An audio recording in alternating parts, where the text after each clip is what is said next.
Isa pang pinagpalang araw sa bawat sa po sa atin and welcome po sa ating pong devotion. Kamusta po kayong lahat? Nawa kayo po ay nasa mabuting kalagayan. PM nyo lamang po kami kung kailangan nyo po ng panalangin, kung kamusta po kayo at kung ano po yung may tutulong po namin sa inyo. In a little way, tutulong po kami. Muli maraming salamat sa laging pakikinig ng salita ng Diyos. Tayo pong lahat ay manalangin. Ama naming Diyos, kami po ay nagpupuri, nagpapasalamat sa araw po na ito sa iyong kabutihan sa buhay ng bawat sa pusa amin. Ngayon pa lamang, Panginoon, tuloy po namin itinataas ang gawain po nito. At alam po namin ang gawain po ito ay ikaw po ang sentro, Panginoon. Ikaw po ang aming itataas. Ikaw po ang aming ihahayag. Ang kabutihan mo ay aming pong maranasan sa aming kalagitnaan. And today, Lord, gusto lamang po namin, Panginoon, na ikaw po yung gumabay po sa amin pong mga gagawin, sa aming pakikinig, Panginoon, sa aming pananalangin, pag-aaral lang yung salita. Ikaw po ang siyang mangusap sa puso ng bawat isa. Pero bago ang lahat, Panginoon, humihingi po kami ng pasensya sa lahat po ng aming pagkakamali. And today, Lord, gusto lamang po namin i-honor ka sa ilang minuto na aming pong ibubuho sa devotion po na ito. Patawarin po kami sa lahat ng aming mga nagawang kasalanan. And please, Lord, tuloy kang magbago sa aming pong buhay. At kung ano man po yung mga pag-uugali na hindi ka nais-nais, tanggalin mo po ito sa aming mga puso, sa aming buhay. Salamat po muli.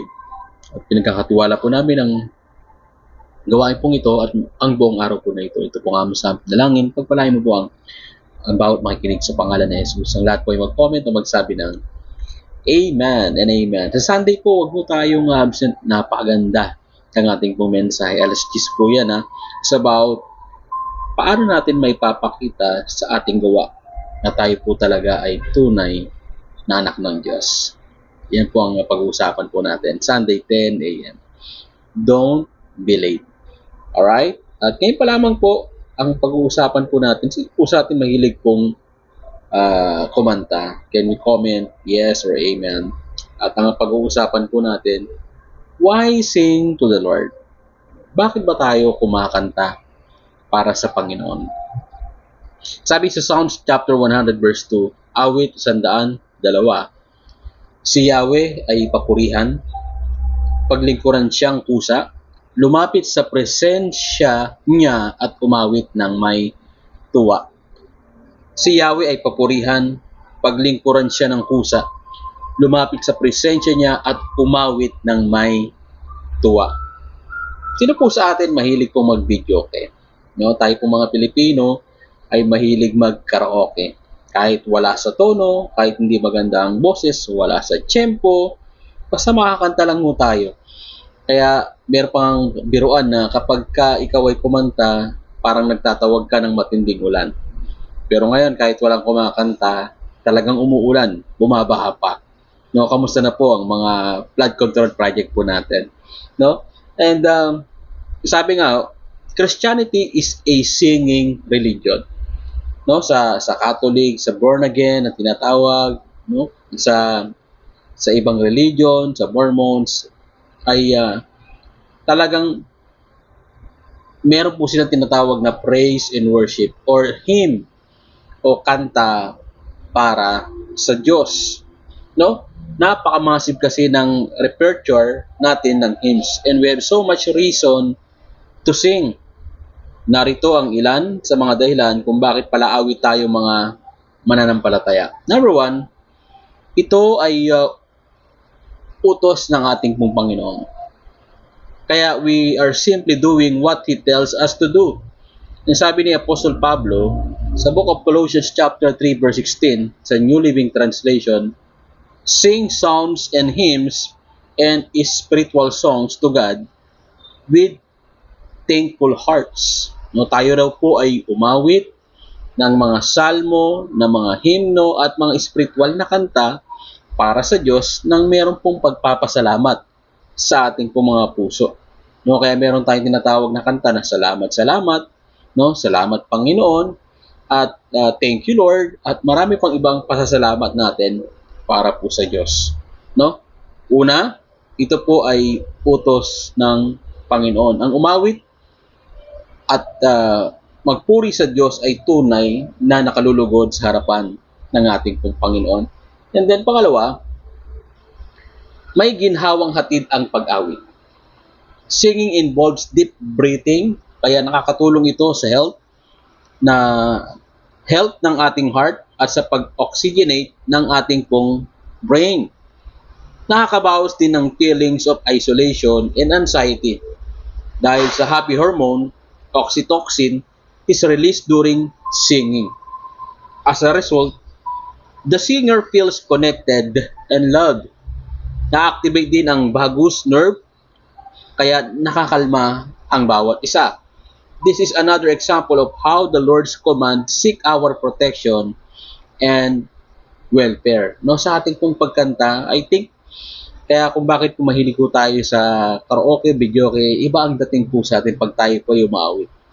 No, meron pong happy hormones na talagang lumalabas po sa ating pong puso pag tayo po kumakanta. May nagtatawanan pag kumakanta.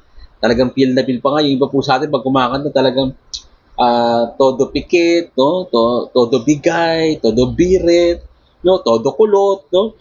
At talagang na-enjoy po natin ang pag-awit. Kaya sabi ko nga kanina, kahit wala sa tono, kahit wala sa tempo, basta makakanta ka lang. No, iba kasi ang hatid po ng pag-awit. Lalo na yung favorite song mo, tapos hindi mo kabisado. Di ba? May mga ganun favorite song pero hindi kabisado. Pero tayo pong lahat ay meron tayong mga favorite song. Lagay nyo nga sa comment section ng inyo pong mga favorite song. Hindi lang po sa Christian song, lagay rin po natin sa comment section. Number 1, yung Christian song na paborito po natin, i-comment nyo po. Tignan po natin. At meron kayong mga love song na paborito. Ilagay nyo po sa comment section. Ako po, ang paborito po namin ni Joyce na love song is The Gift. No, ako po, personally, ang favorite na worship song ko po, no? Number 1 po is Still, yung Goodness of God, no? At marami pa pong iba, no? At tayo po ay talagang masarap pong umawit. Unang-una syempre sa Panginoon at umawit din po tayo ng mga love song. Ulitin ko po, yung mga secular song pwede po natin kantahin pero hindi pwede lahat. Dahil meron pong bastos, double meaning, may mura, at meron pong maling pakahulugan. Huwag po nating awitin po yan. Take note po yan Hindi lahat ng kanta sa video okay pwedeng kantahin. Maging sensitive po tayo sa pwede nating awitin. Especially mas magandang kantahin po yung mga worship song sa video okay mas maganda yan. No, and then pangatlo, singing is a powerful form of worship. Sabi nga po natin, singing is worship from God. No, yung ating pag-awit sa Panginoon ay ang pagsamba natin sa Panginoon. It fills our thoughts with who God is, na ma-magnify si Lord, nag-glorify si Lord. Nagpe-fade naman ang mundo at ang mga alalahanin sa puso po natin, no?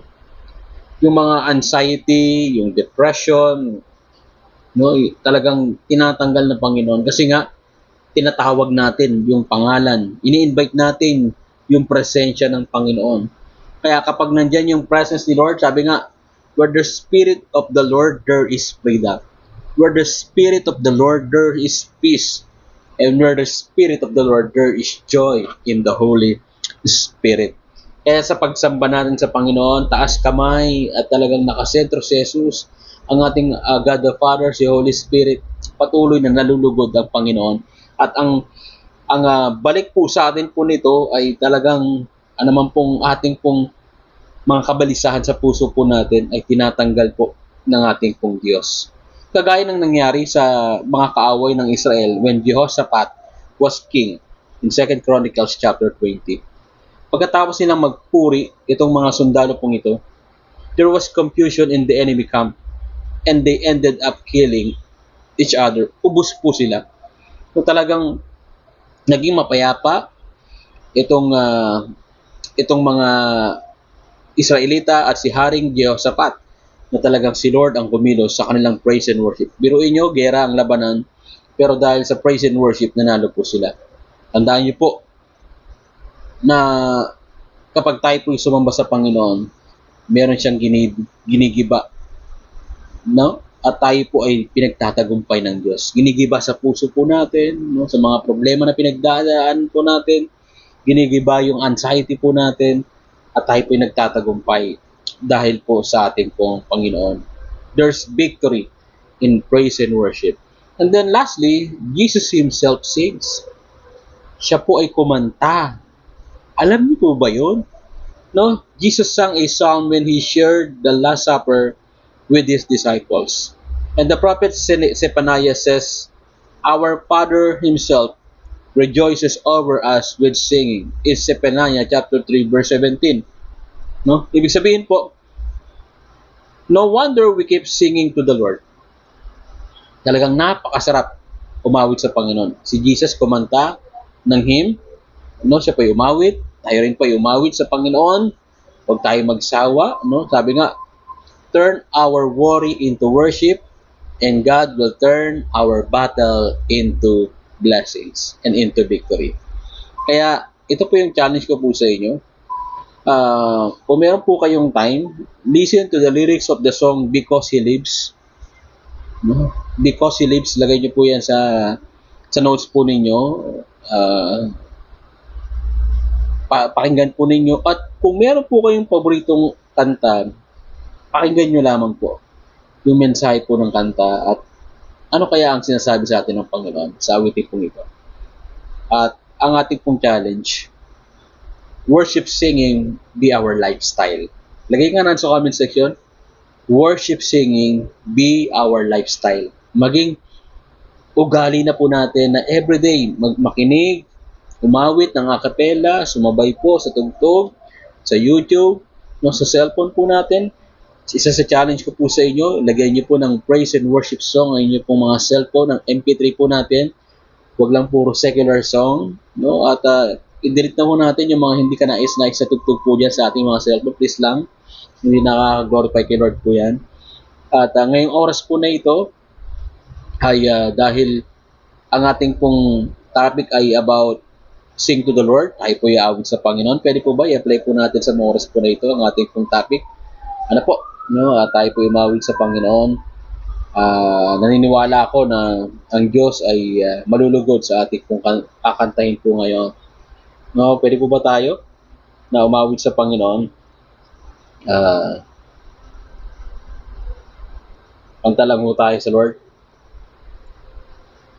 Dakilang katapatan. One of my favorite song. Dahil ito po yung topic po natin.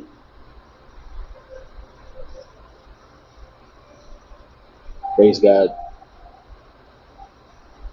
Ito tayo po umawit sa Panginoon.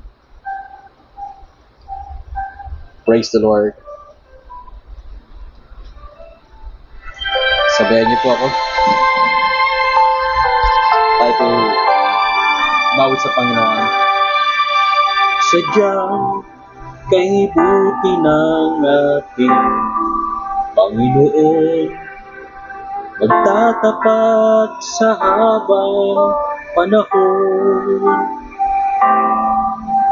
maging sa kabila ng ating pagkukulang, biyaya niya'y patuloy na laan, katulad ng pagsinag ng gitong araw, katulad ng pagsinag ng gitong araw, patuloy siyang nagbibigay tanglaw.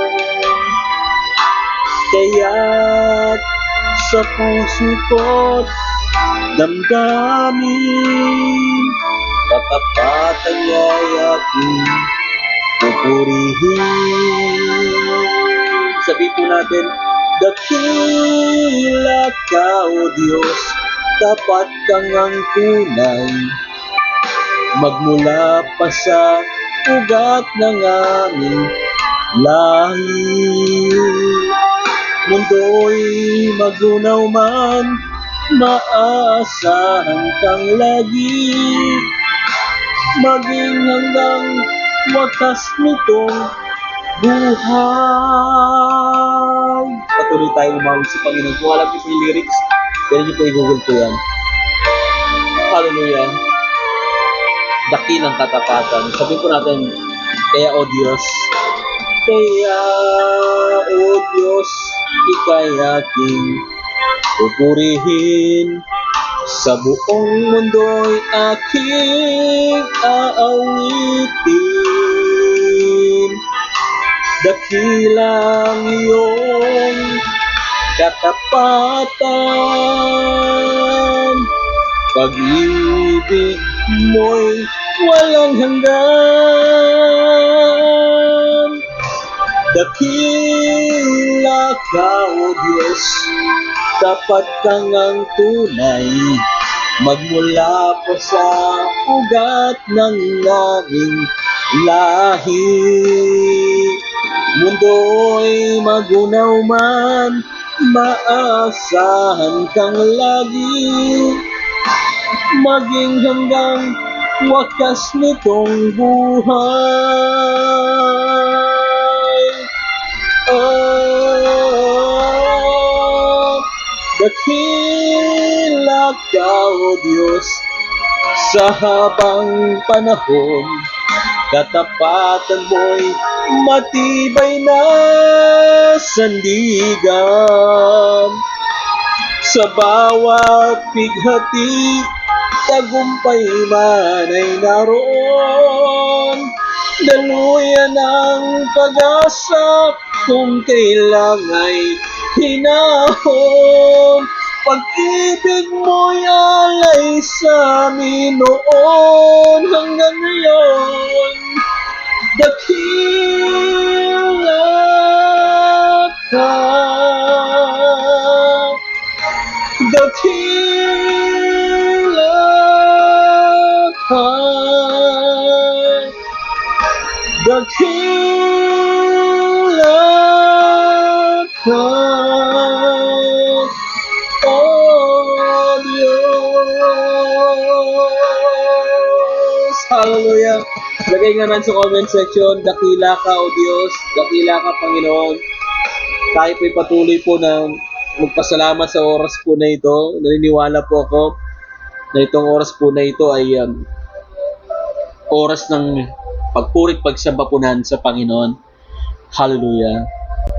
Tayo pong lahat ay manalangin. Sabihin po natin sa Lord, sabayan niyo po ako sa panalangin. Sabihin po natin, thank you God.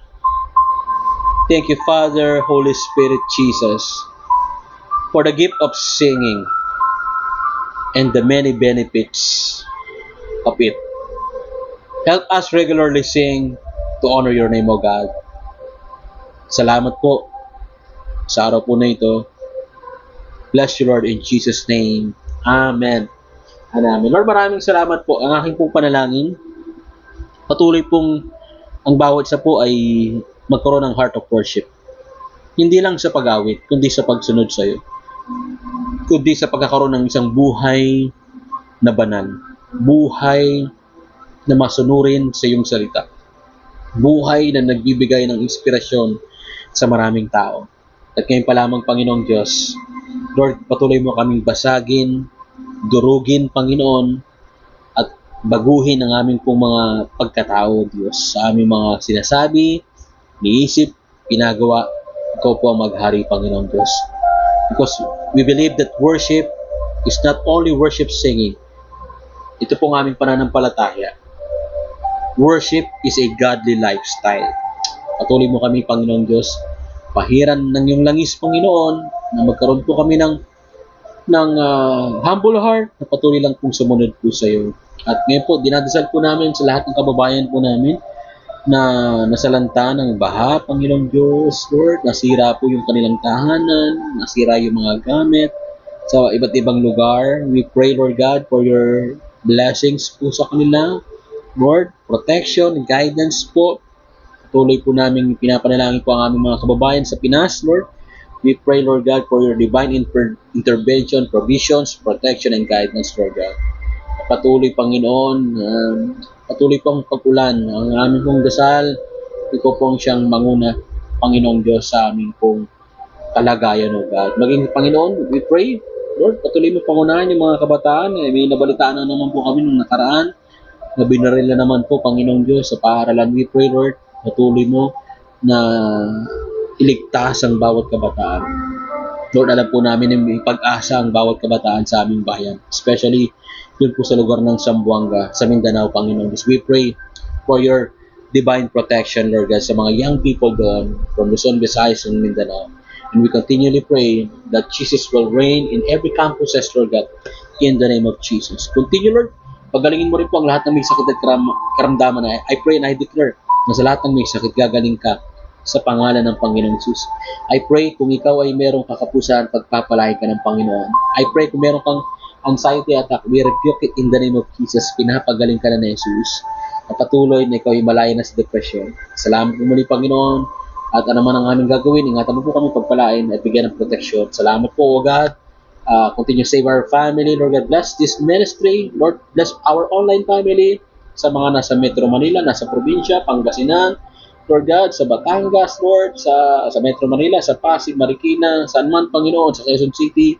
We pray also sa Australia, Calamambroda, sa kanyang pamilya, Panginoon, sa Middle East, Lord God, sa mga nakikinig po sa amin, Panginoon, sa Australia, Lord, we pray for your protection and guidance po. Kila Ma'am Annalisa, Lord, at sa mga nanonood po sa amin sa iba't ibang dako ng Pinas. Continue bless them. Muli, salamat po, Lord God. We will sing worship song unto you, Lord God, until our last breath. In the mighty name of Jesus we pray. Yung lahat po magsabi ng Amen. Let's shout Jesus reigns 7 times. 1, 2, 3, go. Jesus reigns. Jesus reigns. Jesus reigns. Jesus reigns. Jesus reigns. Jesus reigns. And Jesus reigns. Muli, maraming salamat po sa inyo. Ang aking pong pakiusap ay ibahagi po natin ang video po na ito sa mga gusto maliwanagan patungkol sa pag-aawit sa ating pong Panginoon Diyos. No? Sarap pong umawit sa Panginoon. At yan po ang ating pong maging lifestyle. Umawit sa Panginoon, at the same time tayo po ay sumunod sa Diyos. At kung kayo po ay nabless sa Word of God as ministry po natin, pwede po ba pakishare po ang video po natin sa maraming tao, sa Timeline GC, at patuloy po namin kayo papanalangin. Kung meron kayong mga prayer request, isa nyo lamang po sa akin, sa GC po natin, sa page po natin, o sa sarili ko pong account, at handa po kami manalangin para po sa inyo.